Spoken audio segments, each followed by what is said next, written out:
Hello and welcome back. This is part 2 of the third section of the prerequisites chapter on square roots. And in this video we'll focus on sort of adding and subtracting square roots and simplifying expressions with square roots in them.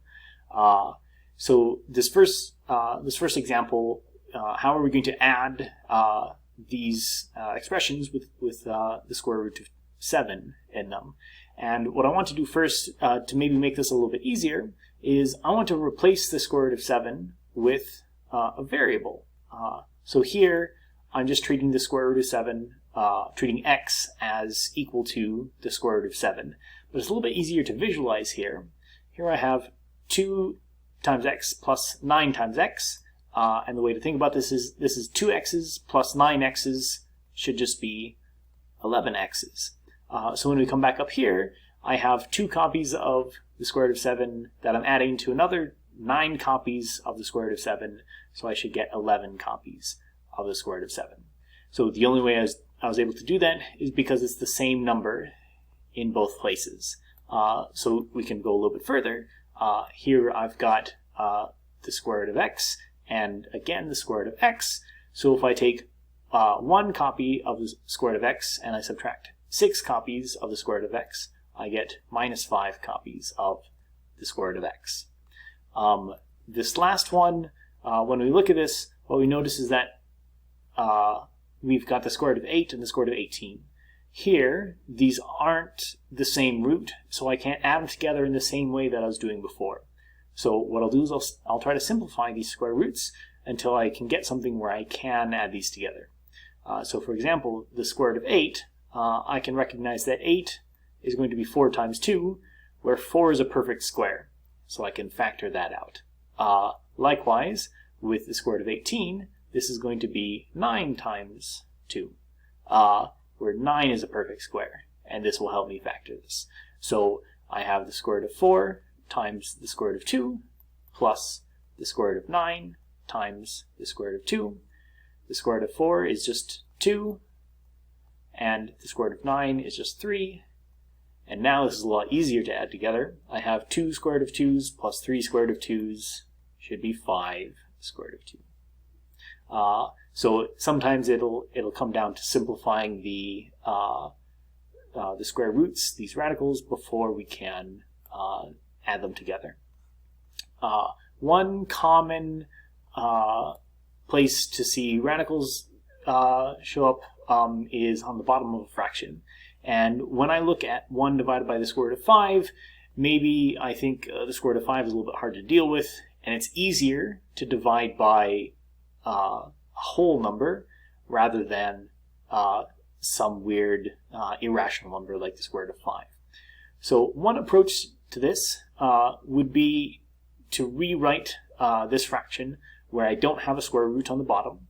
And one way to get rid of the square root of 5 would be to multiply it by the square root of 5, since the square root of 5 times the square root of 5 is 5. But I'm not allowed to just multiply a fraction by anything. If I want the fraction to stay the same, I'll just multiply by 1. This is a funny looking 1, but if I take the square root of 5 and divide by the square root of 5, it's just 1. So here I have the same thing. I have 1 divided by the square root of 5 is equal to 1 divided by the square root of 5 times 1. So I haven't changed anything. And when I multiply fractions, I'll multiply the top. 1 times the square root of 5 is just the square root of 5. And on the bottom, the square root of 5 times the square root of 5 is 5. So now I don't have a square root on the bottom, and it's a little bit easier to see. The next example, I've got 12 divided by the square root of 8. And one approach would be to multiply both the top and the bottom by the square root of 8. But knowing a little bit about what's to come, I think it'll be easier to simplify the square root of 8 before I do anything else. So here I'll take 12, and I'll take that and I'll divide it by the square root of 4 times 2, recognizing that 4 is a perfect square. It's 2 times 2. So this is going to be 12 divided by 2 times the square root of 2. Now I can go, I don't want to multiply the top and bottom by the square root of 8. It'll be easier if I multiply the top and bottom by the square root of 2. And again, as long as I'm multiplying the top and the bottom by the same number, I haven't changed anything. So again, the top will become 12 times the square root of 2. The bottom becomes 2 times the square root of 2 times the square root of 2, which is just 2. So the bottom is now 4, and the top is 12, and I can cancel a 4 out of the top and a 4 out of the bottom to get 3 times the square root of 2. So one common trick that we'll use when we are adding square roots together and subtracting square roots from one another is to use conjugates. So this expression here, the square root of a plus the square root of b, is called the conjugate of the square root of a minus the square root of b. Essentially, I'm just flipping the sign in the middle from plus to minus, or from minus to plus if we were given one before the other. The most important use of these is what will happen if we multiply conjugates together. So this will be a slightly long process, so bear with me. Firstly, I'm going to take the square root of a times everything in the second thing. So I'll take the square root of a times the square root of a minus the square root of b. So that's the first term. I've multiplied it by this second factor here. And now I'll do the same thing for the square root of b. Plus the square root of b times the square root of a minus the square root of b. So I've just distributed across this first term. I have my square root of a term out front, and I've got the square root of b term out back. And now I'll do the same thing. I will distribute across the subtraction, so I have the square root of a times the square root of a minus the square root of a times the square root of b, plus whatever comes after this, so the square root of b times the square root of a,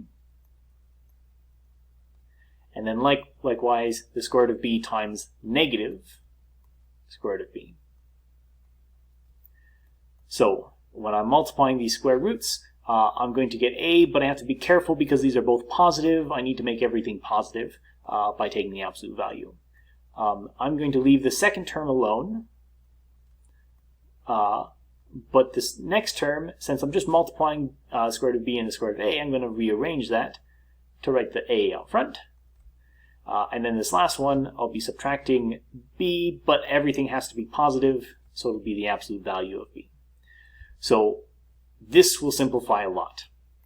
Firstly, the square root of a, the absolute value of a, I took the square root of a in the beginning. A can't be negative. So if a isn't negative, the absolute value of a is just a. I have negative square root of a times square root of b plus square root of a times square root of b.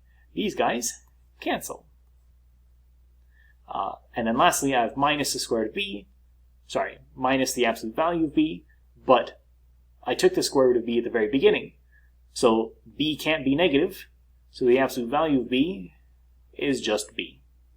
So all of this multiplies down, and we get something that's very, very simple.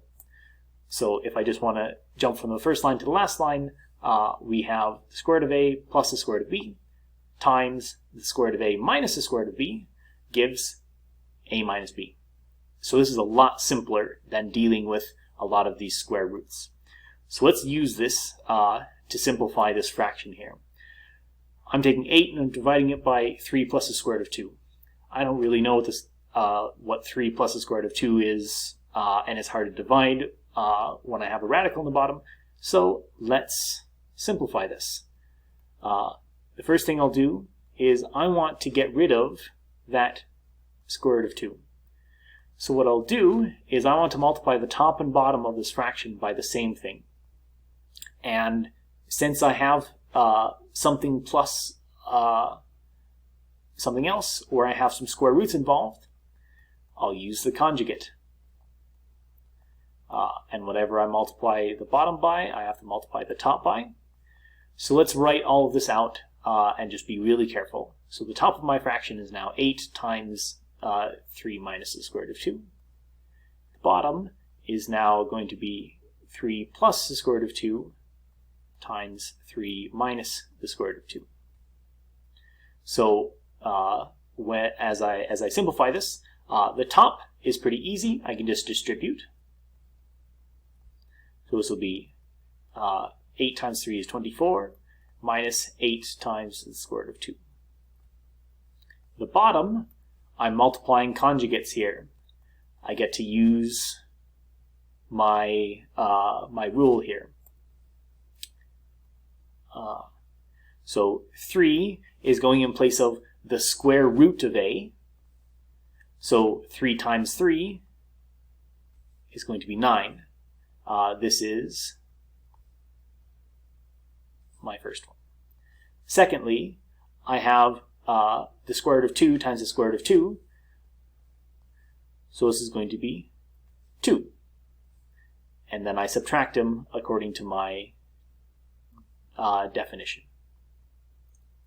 The result that we proved earlier.